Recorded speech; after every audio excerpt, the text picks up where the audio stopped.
রাত পোহালেই ভারতের বিপক্ষে চেন্নাইয়ের মাটিতে প্রথম টেস্ট খেলতে মাঠে নামবে টিম টাইগার্স।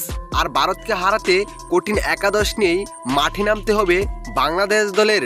কেননা ভারত বাংলাদেশ থেকে খুবই শক্তিশালী, তাই তাদেরকে হারাতে কঠিন একাদশ নিয়েই মাঠে নামতে হবে টিম টাইগার্সের।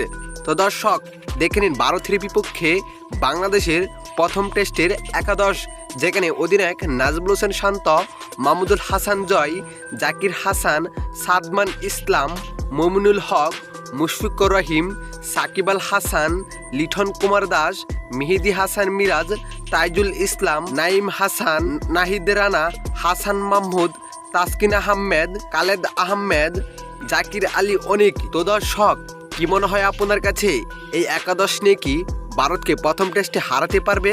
জানাবেন আপনার মতামত আমাদের এই ভিডিওর কমেন্ট বক্সে। এতক্ষণ আমাদের সাথে থাকার জন্য সকলকেই ধন্যবাদ।